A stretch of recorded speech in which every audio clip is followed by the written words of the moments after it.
Have you ever wondered how someone can rise from the streets of West Philadelphia to become one of the most recognizable names on the planet? Will Smith's story is more than a celebrity tale. It's about struggle. It's about discipline, control, pain, and the pursuit of purpose. This is Will, the story behind the fame, the man behind the smile. Will's father was a military man, firm, demanding, and often cold. One day, he gave Will and his brother a challenge. Build a wall, not a small task. A real wall, from nothing. It took nearly a year, day after day, under the Sunday, under pressure. But through each brick, Will learned something deeper. Discipline isn't about rules, it's about growth. He learned that big goals aren't achieved overnight, they're built step by step, brick by brick. It wasn't just a wall, it was a lesson in how to build a life. As a child, Will discovered humor. It wasn't just fun, it was survival. It helped him diffuse tension, hide fear. He became the funny one, the performer. But beneath the jokes was a young boy filled with fear. Fear that he couldn't protect his mother. Fear that he wasn't enough.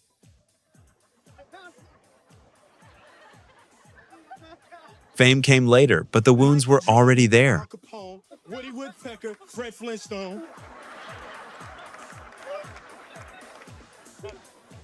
I'm motivated by fear. Fear. You know? Fear of what? Fear of fear. I hate being scared to do something.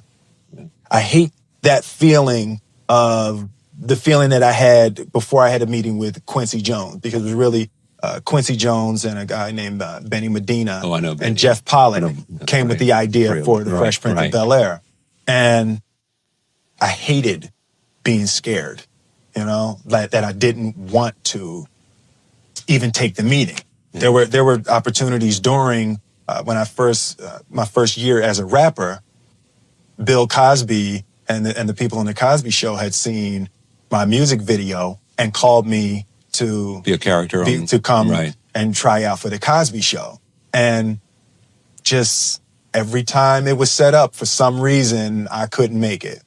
The fear of fear. The fear. I just hated that, being scared to do something. And I think what developed in my early days was the attitude that I started attacking things that I was scared. What separated Will from everyone else? Work. Relentless, focused, nonstop work. He believed talent was only the beginning. The real key was obsession. He rehearsed longer, stayed later, worked harder. Even when his personal life crumbled, he showed up with a smile, with energy, with drive. He didn't fake perfection, he chased it. Where are you going? Go to the hospital. I'm in a competitive internship at Dean Witter. But here's the truth. Fame doesn't heal you. Money doesn't fix what's broken. Will talks openly about the pain that followed him. The shame of his past, the guilt he carried, the masks he wore. He spent years running from himself, from the boy inside, until finally he stopped and began the slow work of facing it all. I went to Catholic school up to 8th grade with all white kids and probably 2 or 3 black kids, but it's, predominantly white school. And then I went to my neighborhood high school in 9th grade that was 99% black kids. So the first day that I walked in to 9th grade, I walked into the lunchroom and, it was like 500 kids. And to this day, I don't know why I did this. I'm sure it was because I was nervous, and I have a thing with fear. I don't like being scared. So I'm sure I walked in, I looked around, and I said, "Excuse me, can I have your attention? Can I have your attention, please? He's here. He's here right now. Thank you. Thank you." And people was kind of looking, and there was this one dude, and he was sitting there, and he looked up to me. He said, "Man, don't nobody give a that you here, right?" And I said, "Hey, just give me 10 minutes. Your girl gonna care, right?" And he was like, "All right." And you gotta watch that nod. That nod is not a good nod. He was like, and I was like, okay. So I'm walking up the steps. We're out of the lunchroom, and I had forgot about it. So we're going, and I'm walking up the steps, and he had taken one of those combination locks, and he put the lock in the palm of his hand and put the loop around his knuckle, and he was holding the lock in his hand. And as I was walking up the steps, he cracked me in the side of my head with the lock. And I went down, I was out, I don't remember nothing. I still got the lump on my head. You can't see it because I got my hair, but there's still a lump. So I remember I fell down, I hit my mouth on the steps, all of that stuff, so I went up, so I'm in the principal's office, all of that, the police come, and I got the ice on my lips, and I'm sitting in the principal's office. And my father comes in, he sees me, and I'm telling the story now, the police are there, and I remember I saw this kid, they put him in handcuffs and took him out of the school. And I'm sitting in the principal's office, and I'm watching the police take him out and put him in the back of a police car. And I just couldn't believe it had escalated to a kid being removed from school. And I was laying in my bed that night, and I was just feeling like and I had the recognition that I had caused this kid to throw his life away, right? And he was kicked out of school, and I never knew what happened to him, but I have a sense that it didn't go well beyond there. And I felt a deep sense of regret and a deep sense that I had caused an emotion in a person that made them do that. And that feeling of regret turned into a sort of a fear of how much power I had. And I was like, everything I say and do has that kind of effect on other human beings. And in that moment, I decided that I would never walk into a room and do anything other than inspire and uplift and enlighten people and help people to be the greater versions of themselves. And I would never do anything that would cause people to rile up the darkest, dirtiest parts of people. I only wanted to enliven and enlighten and inspire.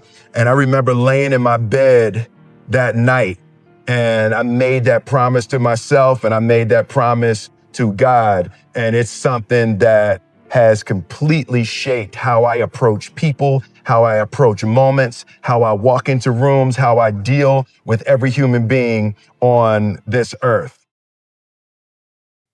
Love, Will says, is not a feeling. It's not butterflies. It's work. It's commitment, especially when it's hard.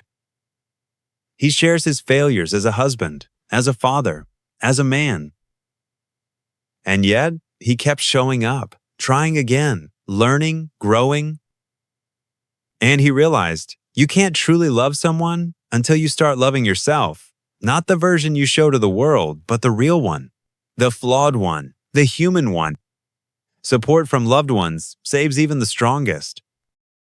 Jada Pinkett Smith was Will's silent anchor through his toughest moments.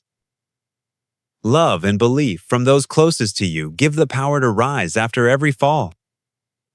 Remember, you can't conquer success in isolation. Let others believe in you. This book isn't about movies. It's about meaning. It's about a man looking in the mirror and asking, who am I really? Will doesn't pretend to have all the answers, but he shares the journey, every win, every fall, every hard truth.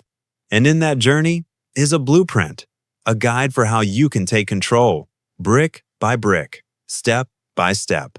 The greatest success is staying true to yourself. We'll learn not to chase others' expectations. Your authenticity is what makes you unique. Vulnerability is the wellspring of real strength, so don't be afraid to open up and embrace change. Let this book be your motivational guide through every challenge.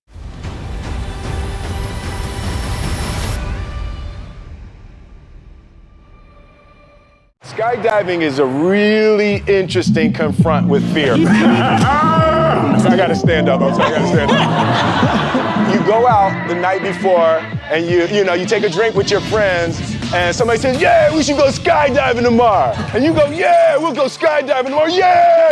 And you go, yeah. And everybody goes, yeah. And you go home you by yourself, you're like,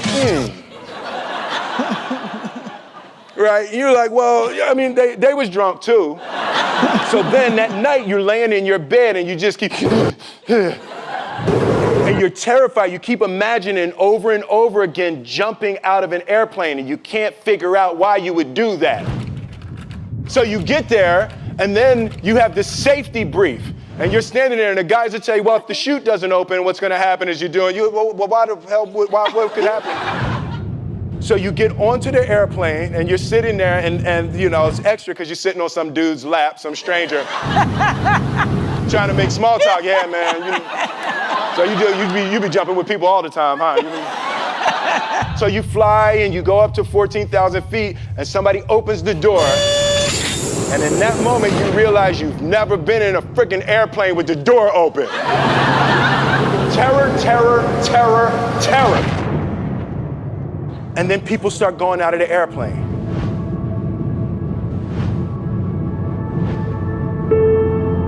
And the guy walks you up to the end of the thing and you're standing and your toes are on the edge and you're looking out down to death.